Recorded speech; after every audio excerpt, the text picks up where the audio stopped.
Bonjour, nous sommes la prédication de la croix. La prédication de la croix est un ministère chargé de la... Bonjour, nous sommes la prédication de la croix. La prédication de la croix est un ministère chargé de la recherche biblique, de l'enseignement, de la diffusion internationale et de l'intercession. La prédication de la croix est un ensemble d'enseignements droitement divisés pour rendre gloire à Dieu dans la vérité. C'est 1 Corinthiens, la prédication de la croix, c'est également 1 Corinthiens 1,18. La prédication de la croix est une folie pour ceux qui périssent, mais pour ceux qui sont sauvés, elle est une puissance de Dieu. Nous revenons aujourd'hui avec un nouvel enseignement. Pourquoi les Judéens ne crurent-ils pas en Jésus-Christ? Pourquoi les Juifs n'ont-ils pas cru en Jésus-Christ? Prions. Éternel notre Dieu, Père de notre Seigneur et Sauveur Jésus-Christ, béni sois-tu d'éternité en éternité, toi qui nous as donné ta parole, afin que par elle nous te connaissions, nous te servions et nous te soyons agréables. Merci pour ces enseignements. Merci pour celui par qui tu les rends disponibles. Merci par ceux par qui tu les diffuses. Merci davantage pour la vie de ceux qui les reçoivent et qui les recevront, dans la vie desquels tu te manifesteras. Parce que nous n'avons pas cru simplement au miracle, mais à ton appel, à ton amour, à ta parole. C'est toi qui agis abondamment dans nos vies, afin que cette parole dans laquelle tu as mis tout ce qui contribue à la vie et à la piété soit une réalité vivante. Merci pour cet autre enseignement. Merci parce que nous commençons avec toi. C'est toi qui agis afin que qu'à toi seul revienne l'honneur, la puissance et la gloire au Dieu éternel, au nom puissant de Jésus-Christ, le Saint et le Juste. Amen. Nous sommes davantage reconnaissants pour vous qui nous suivez. Nous souhaitons que vous commentiez ces enseignements, les likiez et les mettiez à la disposition d'un grand nombre, afin que plusieurs parviennent à la connaissance de la vérité. N'oublions pas 1 Corinthiens 2, du verset 3 au verset 5, qui dit que la volonté de Dieu est que tous les hommes soient sauvés et qu'ils parviennent à la connaissance de la vérité. Ne soyez donc pas de ceux qui, comme dit Romains 1, 18, la colère de Dieu se révèle contre toute impiété et toute injustice des hommes qui retiennent la vérité captive. Partagez ces enseignements afin qu'un grand nombre soit béni. Le titre, nous l'avons dit, pourquoi les Judéens ne crurent-ils pas en Jésus-Christ? C'est une question. Nous devons bien nous poser beaucoup de questions sur la parole de Dieu, parce que la parole de Dieu, l'Esprit, 1 Corinthiens, 10, verset 11 dit, 1 Corinthiens 2, verset 11 dit, l'Esprit sonde tout, même les profondeurs de Dieu. Introduction. Jésus-Christ, le Fils unique du Dieu vivant, le seul médiateur, la résurrection et la vie n'a pas été célébrée comme c'est le cas dans le monde entier. Jean 1, verset 11 exclame et exprime ce dépit. Et il est écrit, elle est venue chez les siens, et les siens ne l'ont point reconnue. Deux types de causes ont aveuglé les Juifs. Les causes humaines et les causes spirituelles ont causé ce gâchis. Notre travail aura plusieurs parties. La première, quelques actes posés par les Juifs pour exprimer leur indifférence à l'égard du Messie. Première partie, quelques actes posés par les Juifs pour exprimer leur indifférence à l'égard du Messie. Deuxième point, les causes humaines ayant provoqué l'aveuglement des Juifs face au Messie. Troisième partie, les causes spirituelles ayant provoqué le refus du Messie par les Juifs. Nous dirons dans une quatrième partie que le Messie a été reconnu par ceux à qui il a été envoyé. Quelques actes posés par les Juifs,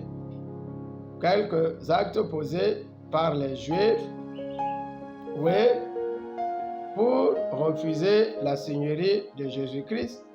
Quelques actes posés par les Juifs pour renier la seigneurie de Jésus-Christ. Matthieu 27, au verset 67, il est écrit: là-dessus, ils lui crachèrent sur le haut visage et lui donnèrent des soufflets en disant, et lui crachèrent au visage en disant: Christ, prophétise, dis-nous qui t'a frappé. Nous ne voyons en aucun pays des gens traiter un Seigneur de cette façon. Sa deuxième occurrence, nous avons décidé de prendre juste deux occurrences.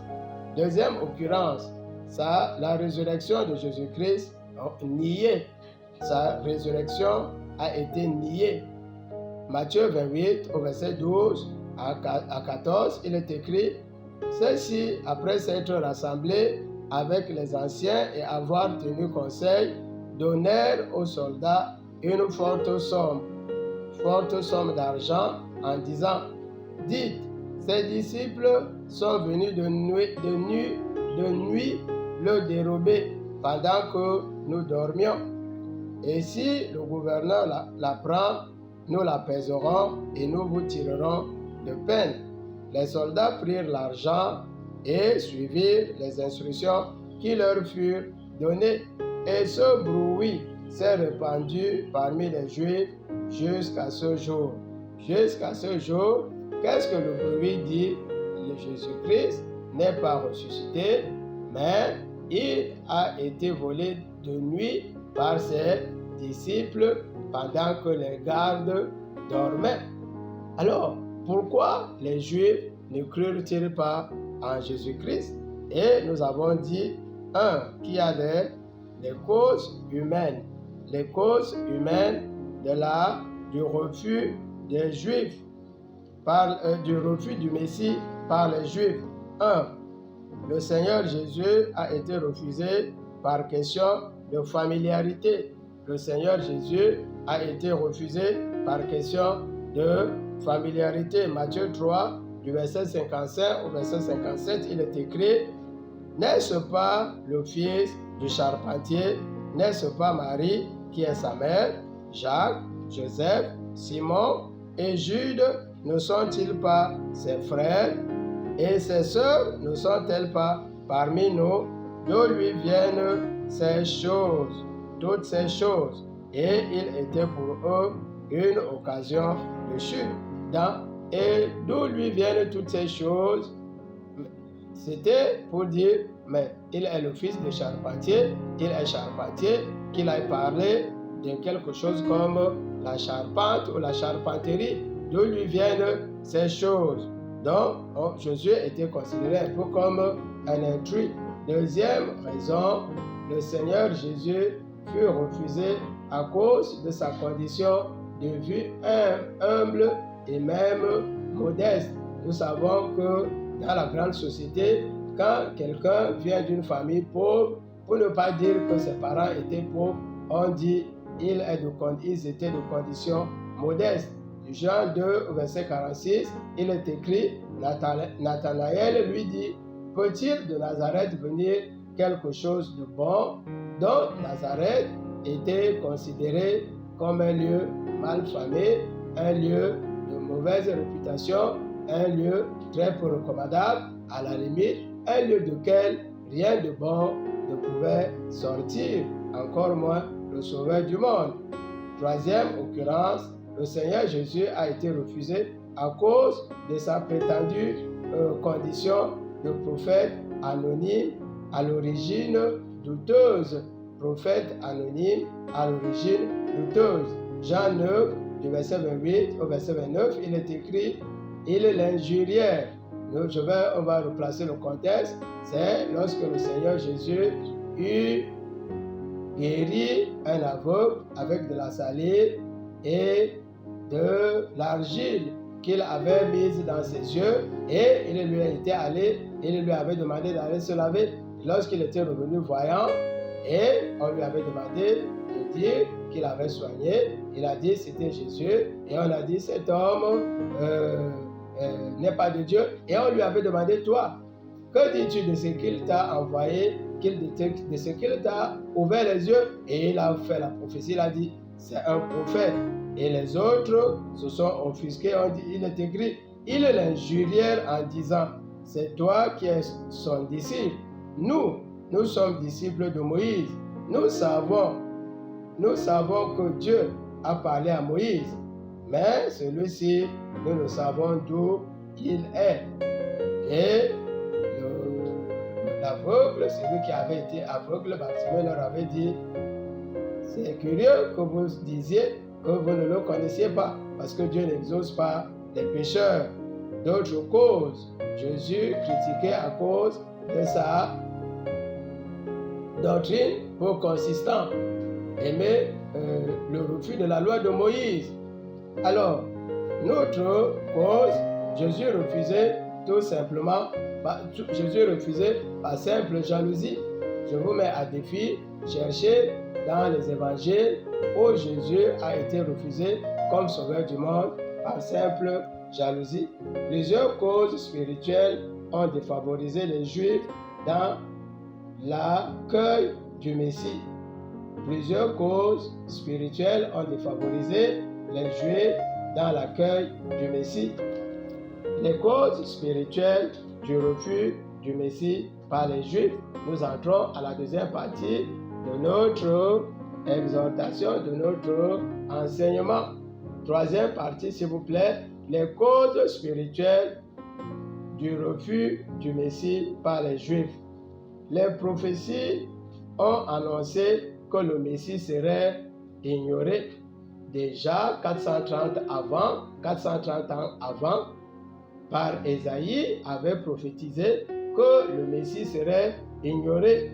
Ésaïe 53, verset 8, partie C, il est écrit « Méprisé et abandonné des hommes de douleur et habitués à la souffrance, semblable à celui dont on détourne,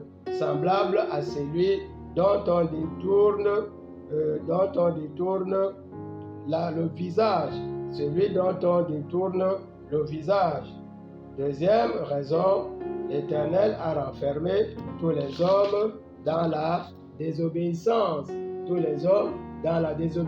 Romains 11, du verset 11 au verset 12, il est écrit « Est-ce pour tomber qu'ils ont bronché? Loin de là, mais par leur chute, le salut est devenu accessible aux païens, afin qu'ils fussent excités à la jalousie.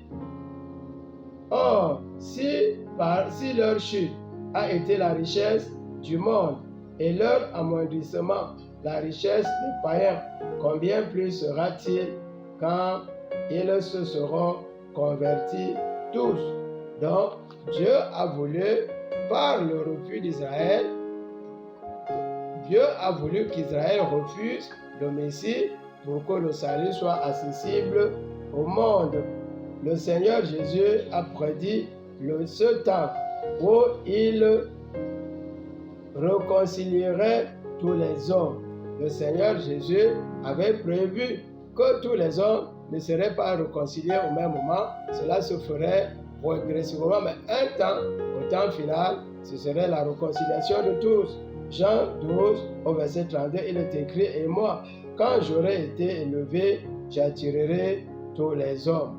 Quand j'aurai été élevé, j'attirerai tous les hommes. » Et puisque la parole de Dieu, l'Éternel, est infaillible, comment cette prophétie de l'Éternel Jésus-Christ s'est-il accomplie? Alors, Éphésiens 2, du verset 11 au verset 14, il est écrit, c'est pourquoi nous, autrefois païens, nous qui étions autrefois païens, dans la chair, appelés incirconcis et qui le sont en la chair, par la main de l'homme, souvenons-nous que nous étions en ce temps-là, quand nous étions païens, sans Christ, quand nous étions païens, privés du droit de citer en Israël, Israël spirituel, étrangers aux alliances de la promesse, sans espérance et sans Dieu dans le monde. Mais maintenant, gloire à Dieu très haut, qui a fait grâce à nous qui étions autrefois païens, mais maintenant, en Jésus-Christ, nous qui étions jadis éloignés, nous avons été rapprochés par le sang de Christ. Christ est venu annoncer la paix. Christ est venu annoncer la paix. La paix soit avec vous. Comme le Père m'a envoyé, moi aussi, je vous envoie. Que nous dit encore Paul par rapport au temps que Dieu avait prévu qui devait s'accomplir. Colossiens 2 au verset 20, il est écrit: Dieu a voulu tout réconcilier avec lui-même, tant ce qui est sur la terre que ce qui est dans les cieux par le sang de Christ. Dieu nous a réconciliés par le sang de Christ qui a coulé par sa passion, par son obéissance, par son sacrifice suprême. Vous voyez, Dieu qui autrefois était agacé contre le péché de nos aïeux, Adam le premier a été réconcilié. Les Juifs, en résistant à Christ, ont rendu le salut accessible au monde. Ils nous ont permis, avec l'aide de la grâce, de nous réconcilier avec l'Éternel Dieu Tout-Puissant.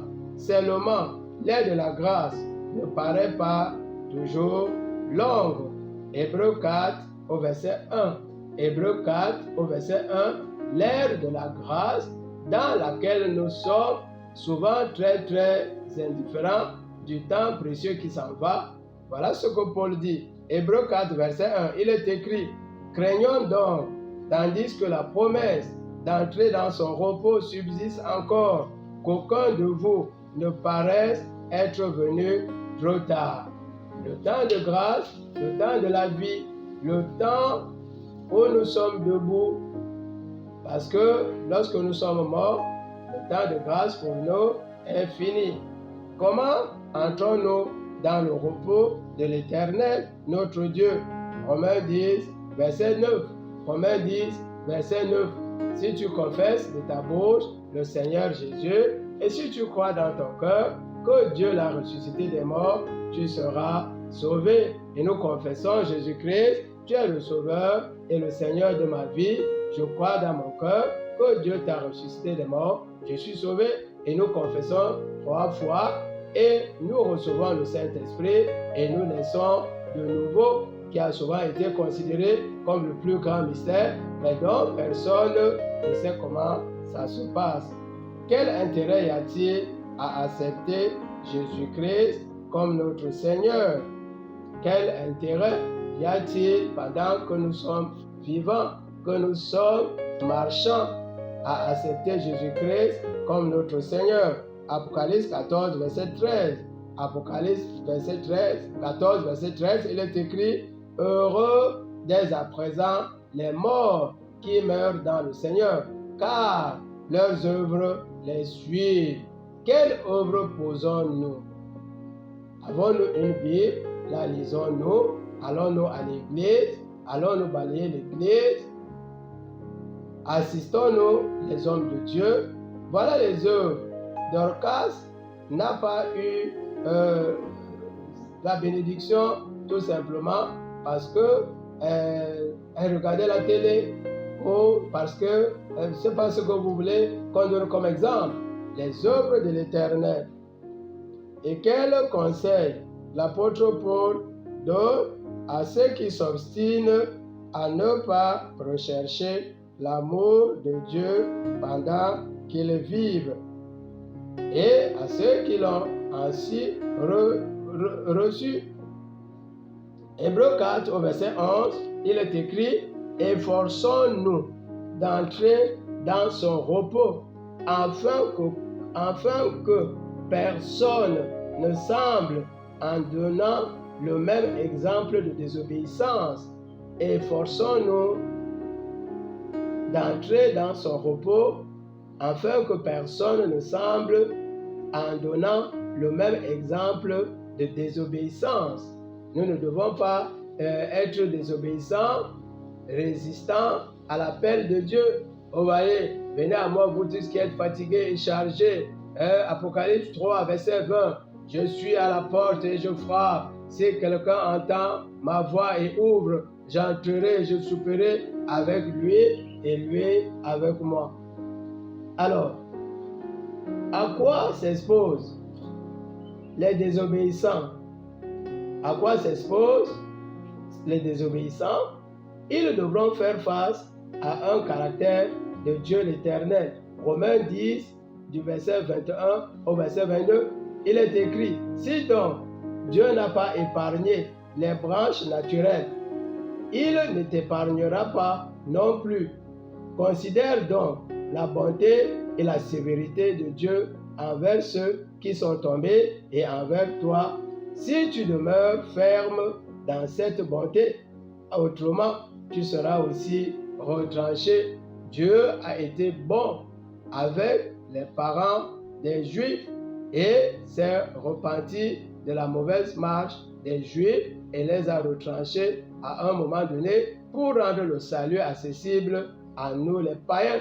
Nous devons savoir que Dieu est bon et Dieu est sévère. Si Dieu n'a pas épargné l'ancien monde, s'il a détruit les villes dans lesquelles il y avait le péché, les villes de Canaan, les villes de Gomorrhe et tous les autres, sache que Dieu, ce qu'il a prévu qu'il ferait, il le ferait aussi si nous restons dans la résistance et dans la désobéissance. Même nous qui acceptons, nous devons faire attention parce que Dieu est un Dieu de justice. Si Israël, en refusant le Messie, Israël officiel, en refusant le Messie, a rendu accessible le salut pour les Juifs, nous devons savoir que Israël de Dieu a reçu le Messie. Lorsque le Seigneur Jésus entrait dans Jérusalem, des hommes et des femmes, en fait des hommes, ont enlevé leurs vêtements et ont arnaqué l'âne sur lequel il était et ils ont commencé à crier « Hosanna, Hosanna, Hoshiana, béni celui qui vient au nom de l'Éternel ».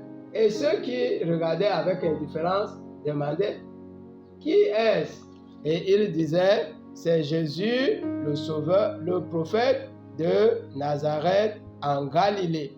Et c'est parce que eux, ils avaient réussi, ils avaient accueilli le Seigneur que nous pouvons, nous, des milliers d'années après et à des millions de kilomètres, continuer à parler du Seigneur Jésus-Christ.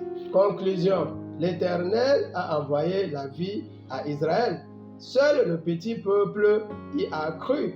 Israël officiel a esquivé la vie selon le dessein de Dieu et leur résistance a permis aux païens d'entrer dans la grâce. Et cela aussi, afin que le plan éternel du Tout-Puissant soit réalisé. Celui de voir les Judéens et les Grecs que nous sommes réconciliés tous ensemble par le sang de Christ et qu'il s'agisse de nous qui avons accepté ou des autres à qui l'Éternel tend toujours la main. Nous devons savoir que l'Éternel, Dieu Tout-Puissant, est bon et sévère. S'il n'a pas épargné les anciens mondes, s'il n'a pas épargné Sodome et Gomorrhe, ses bénédictions, ses couronnes et même ses châtiments dépendront de notre marche.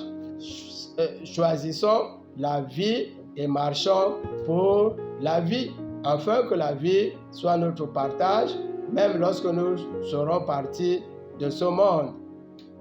Père Dieu Tout-Puissant, Père de notre Seigneur et Sauveur Jésus-Christ, béni soit le Saint-Nom de ta gloire.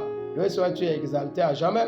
Nous te sommes infiniment reconnaissants pour cette connaissance que tu rends disponible à notre temps et époque.